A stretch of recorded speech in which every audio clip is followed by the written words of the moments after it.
आपके बीच में आया हूं और आपके बीच में मैं जिस मुद्दों को लेकर के आया हूं कि मैं प्रत्याशी क्यों बना और मैं आपसे वोट किस आधार पर मांग रहा हूं और मैं क्या क्या काम करवाऊंगा, क्या क्या मेरा प्लान है। साथियों, श्री डूंगरगढ़ तहसील देश की आजादी के 75 सालों में अब तक जो विधायक बनकर के गया वो रेवतराम जी मैया 10वीं पास थे। उसके बाद सारे के सारे अनपढ़ व्यक्ति विधायक बनकर के गए और अनपढ़ विधायक बनकर के गए तो बीकानेर जिले में श्री डूंगरगढ़ का आज तक का दुर्भाग्य रहा कि यहां से कोई व्यक्ति मंत्री नहीं बना। और जहां सत्ता के अंदर भागीदारी नहीं होती, सत्ता के अंदर मंत्री नहीं बनता, तो संपूर्ण विकास उस क्षेत्र का हो नहीं सकता। और हमने बिजली के, पानी के, दलितों के, पिछड़ों के, अगड़ों के, महिलाओं के हर अत्याचार शोषण के विरुद्ध इस प्रदेश के अंदर लड़ाइयां लड़ी है, हर मुद्दे पर लड़ाइयां लड़ी है। और हमें पता है कि विकास किस दिशा से होता है और सत्ता में कौन व्यक्ति जा सकता है और सत्ता का टेट हुआ कौन सा व्यक्ति पकड़ सकता है। लोकतंत्र के अंदर आप अपने घरों के अंदर झंडियां बदल लोगे तो मैं कहता हूं ये 14 प्रत्याशी जो खड़े हैं आपके घर में लाइन लगा देंगे, अरे ये मत की वोट का मन देगा और आप झंडी एक ही एक रखोगे। जी हम एक वाला ने गलत रंग लगे रखोगे, कांग्रेस थारी मां है तो झंडी बदले को नहीं।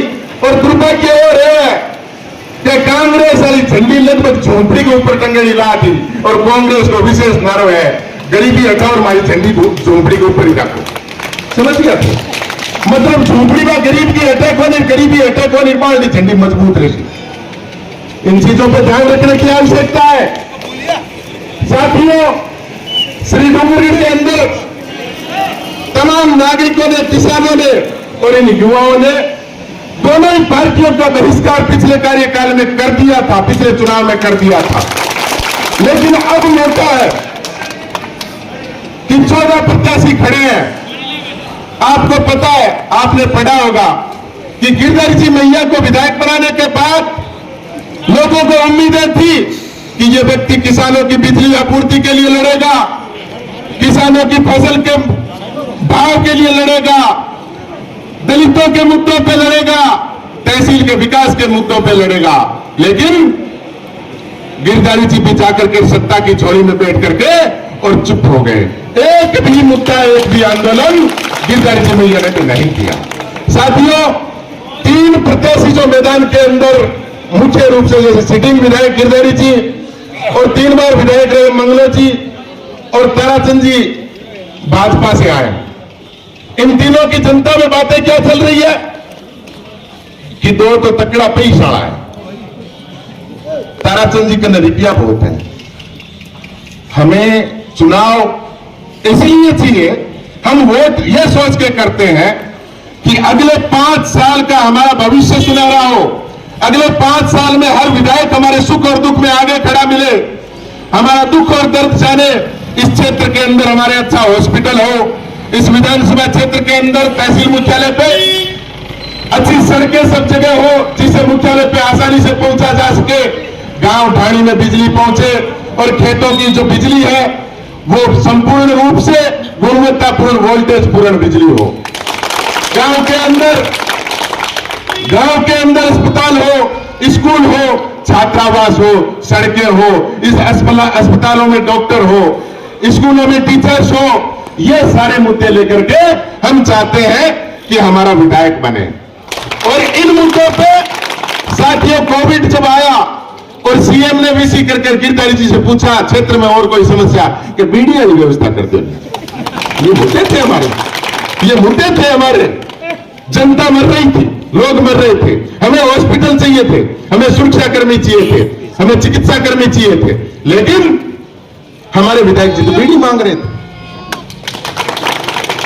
जिस तरह वर्तमान विधायक जी से पहले गरीब किसान के ट्रांसफार्मर बदलने के कनेक्शन के जो रिश्वत लेते थे, वही भ्रष्टाचार अधिकारी आज भी उतने ही पैसे थाने में लेते हैं उतने ही पैसे अस्पताल में रिश्वत के लेते हैं, उतने ही पैसे बिजली विभाग के भ्रष्ट ऑफिसर लेते हैं।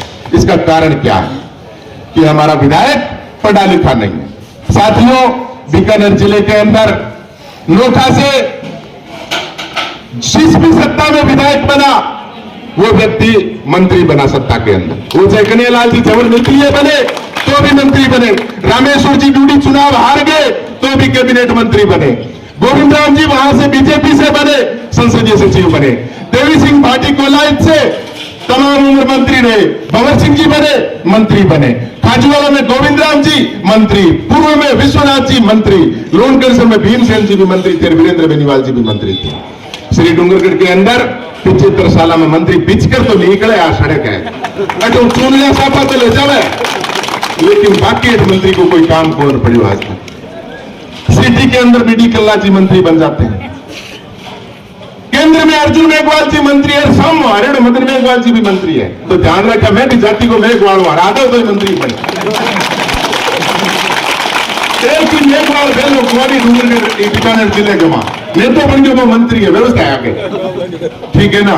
तो मैं आपसे हाथ जोड़ के अपील करने आया हूं कि नेता बनने के मेरे अंदर जुनून है, आपके हक और हकूक की लड़ाई लड़ने का मेरे अंदर मादा है, आपकी लड़ाइयां लड़ूंगा, लेकिन आप वोट से, क्योंकि 75 सालों में ऐसा इतिहास पिछली बार ही बना के दोनों पार्टियों को बहिष्कार करते हुए आपने विधायक बनाया, उम्मीदों पर खरा नहीं उतरा वो बात अलग है। अब जनताओं का जो जनमानस यहाँ के नागरिकों का बना है वो वापस तीसरे किसी विधायक को चुनने का बन गया है। पार्टियां लोग अब नहीं मान रहे, कहीं भी नहीं मान रहे। आपको लोग बरगलाने के लिए आएंगे कि वो तो बहुजन समाज पार्टी का, बहुजन समाज पार्टी की सरकार तो आवे कौन। मैं कहता हूं बहुजन समाज पार्टी के 6, 7, 8 विधायक बनते हैं, 3-4 पीरियड हो गए, और 3-4 मंत्री बनते हैं, 3-4 पीरियड हो गए। राजकुमार जी शर्मा आज भी मंत्री है, राजेंद्र गुंडा लाल डायरी लेर पूरे राजस्थान ने नचा रखो है, वे भी बसपा हुई मंत्री है। तो बसपा से बढ़ना वो समान चाहिए और बटे चार और घूंटियों पकड़ना वो आदमी चाहिए, बटे भी बढ़ावा है। इसलिए मैं आपसे कहना चाहता हूं कि 14 प्रत्याशियों में सबसे पढ़ा लिखा व्यक्ति मैं हूं, और इन जो ये संघर्ष कर रहे हैं 14 प्रत्याशी, इनमें सबसे ज्यादा संघर्ष गिरधारी जी उम्र ज्यादा उसका है, लेकिन पूरे राजस्थान के वहां किसी दलित वास्ते, गरीब वास्ते, मजदूर वास्ते, किसान वास्ते कोई संघर्ष करिए होती राजेंद्र बापू करिए। इसलिए साथियों, आपके मान और सम्मान में कहीं कमी नहीं आने दी जाएगी। आपका मान और सम्मान पूरे राजस्थान के अंदर लोग पहचान से करेंगे कि ये श्री डूंगरगढ़ के लोग हैं। मैं कहता हूं एक बार आप अपना बटन जो है वो हाथी वाला दबा दो, और ये हाथी सत्ता में जाएगा, और आपको सत्ता का मजा भी आएगा। और सत्ता का मजा तब आएगा जब हम यहां से चुन करके भेजेंगे। साथियों और पिता तुल्य बुजुर्गों, आप सब लोग मेरी अपील को मान करके, और जितने लोग खड़े हैं सारे के सारे लोग यदि मदद करें तो एक पढ़ा लिखा व्यक्ति वहां विधानसभा में पहुंच जाएगा, और पढ़ा लिखा व्यक्ति पहुंचेगा तो मैं कहता हूं दुनिया में नहीं, एशिया के अंदर सबसे ज्यादा मूंगफली उत्पादन का क्षेत्र जो है वो श्री डूंगरगढ़ है। गूगल पे सर्च करके देखना, एशिया में सबसे ज्यादा मूंगफली उत्पादन का क्षेत्र है वो श्री डूंगरगढ़ है।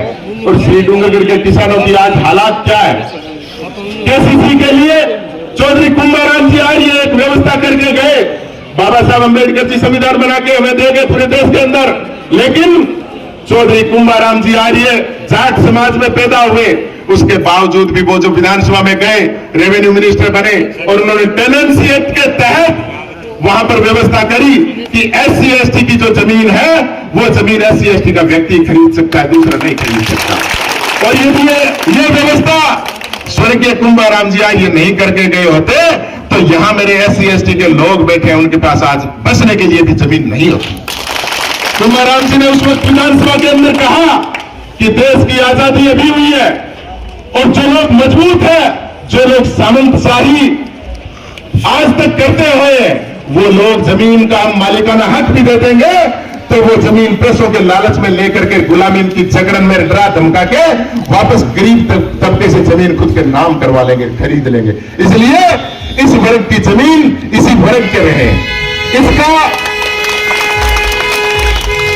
फायदा तो यह हुआ कि दलितों के पास आज भी जमीन सुरक्षित पड़ी है, लेकिन आप लोगों को मैं बता देना चाहता हूं, अनपढ़ व्यक्तियों को आपने चुन करके भेजा, इसका खामियाजा यहां जो SC ST के लोग बैठे हैं वो भुगत रहे हैं।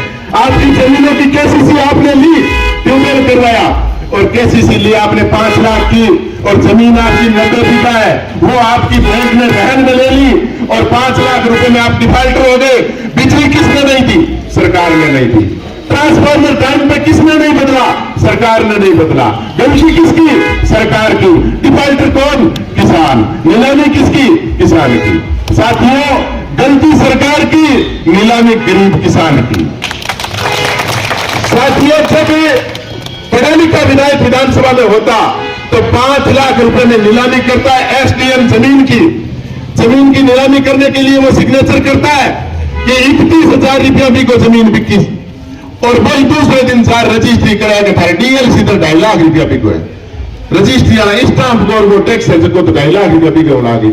अरे यार, SDM होके दोगलापन कर रहा है। कल तो 35,000 रुपए भी में तो नीलामी करके आया है, 5 लोगों के साइन है, बैंक के हस्ताक्षर है, सारी सरकारी मशीनरी के हस्ताक्षर है, और उसके बाद आप रजिस्ट्री करने इस सीट पे दूसरे दिन बैठते हो और आप 2.5 लाख रुपए का टैक्स लेते हो। ये दोगलापन, ये यहां का पढ़ा लिखा विधायक नहीं गया, ये राजेंद्र बाबू यहां से जाएगा। मैं कहता हूं, पहले दिन विधानसभा में बिजली की कमी से आपके ऊपर अकाल पड़ता है, फसल नहीं होती तो बैंक अपना ऋण माफ करें, बैंक ऋण माफ करें, ये आदेश करें विधानसभा के अंदर। ट्रांसफार्मर चलेगा, आपका ट्रांसफार्मर चलेगा तो जाइए नरेयन आपके खेत तक पूछने आएंगे कि आपका ट्रांसफार्मर चल गया, हम तुरंत बदलेंगे। समय निर्धारित होता है इनका भी, कितने घंटे में कितने दिन में ट्रांसफार्मर बदलना होता है। जैसा आपके बिजली बिल भरने की नियत तारीख होती है, नियत तिथि कि 3 तारीख को आप नहीं भरोगे तो 4 तारीख को पेनल्टी लग जाएगी। तो साथियों, आपका भी फंडामेंटल राइट्स है, आप भी 3 तारीख तक समय दें कि ट्रांसफार्मर नहीं बदला, 4 तारीख को बिजली विभाग के भी पेनल्टी लग जाएगी। ये व्यवस्था है विधानसभा के अंदर हम करके छोड़ेंगे।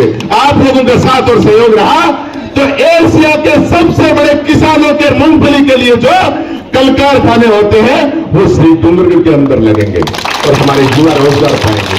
साथियों, शिक्षा की, चिकित्सा की, आपके किसानों के बिजली की, पानी की, सड़कों की, इन मुद्दों को लेकर के मैं आपके बीच में आया हूं और मैं आपको भरोसा दिलाता हूं, बालाजी के मंदिर के सामने भरोसा दिलाता हूं कि यदि मैं चुनाव जीत के गया तो किसी भी वोटर, मैं तो कह रहा हूं हार भी गया तो आप वोटर मुझे MLA ही समझना, आपका मैं MLA।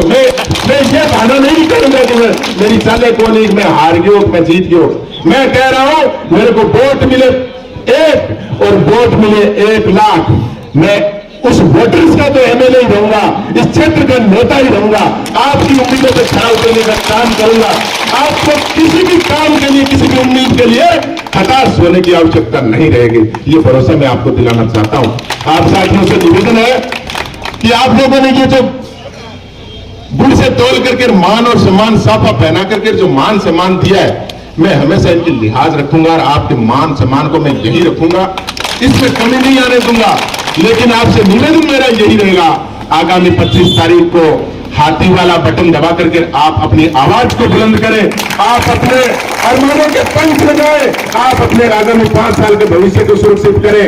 और अब जब वो चुनाव जिता सो वो जो मारकर मैं वो जो जवान ही हूं, बरस 38 ही आया, 40 साल चौधर कर पूरे राजस्थान के बाद अब MLA बनेगा। अपन अधिकारी डरी का एक गेड़े में तो अगले गेड़े वो मंत्री बन चलो, मरा दिलो, कठिन टिका दिलो, डर भी है। 70 साल वाले आदमी ने चुनो तो वो थारो काको बाबू उसका वो जाती हूँ जाट या जाती हूँ बामण या जाती हूँ मेघवाल या जाती हूँ नाई या जाती हूँ कुमार सुधार उसके। लेकिन 70 साल वाला आदमी फिर जाओ कि MLA साहब वो हमारे काम है, काम करो नहीं, तहसीलदार जी को फोन करना है, तो पटवारी जी ने करना है, अरे नहीं पटवारी जी ने थाने करना है, थाने ग्राम सेवक ने करना है, फिर फोन करियो कि पेमाराम बोलो, पुसाराम बोलियो, एक जवाब आई 70 साल के आदमी का समो और मारो थे नाम लो तो अधिकारी में प्रशासन और शासन में छबीर उपड़ी चिंता मत करो थे, आज तुम्हारा नाम ही काम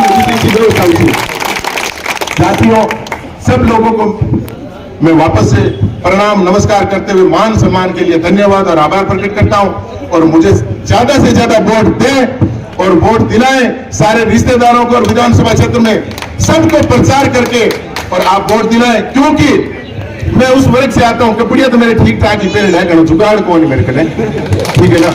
लेकिन जी हाँ, मैं तो एक दो गाड़ी में घूमता हूँ, गाड़ियां भी इन्हीं की है, लोगों की है, एक दो गाड़ी है, एक कैंपर है जिसमें 50 लोग चढ़े हुए हैं। मारे तो चुनाव आयोग और पुलिस और सिपाही है जो कोई रोका लेके पट्टी ऊपर वो मसा से छपाई है बेटी का 5-7 हजार रुपया लगे ये उतार दी मार के ने फिक्स होते को है को नहीं जमा जो एकदम जो झोंपड़ी वाउड है वो है, बनावटी भाषण वाली बात को नहीं। लेकिन आप लोग ताकत करोगे तो पैसा की जरूरत कौन है। लड़ाई जनबल और धनबल की है, असली लोकतंत्र जनबल में है, धनबल केवल आपको ठगेगा और आपका खून पसीना वापस वो खून चूस करके अपना धन बटोरेगा। इसलिए आप गरीब को चुनोगे तो वो गरीबों के सुनेगा। इसलिए आप सब लोगों को बहुत बहुत धन्यवाद, नमस्कार, प्रणाम, राम राम, साथ जय भीम।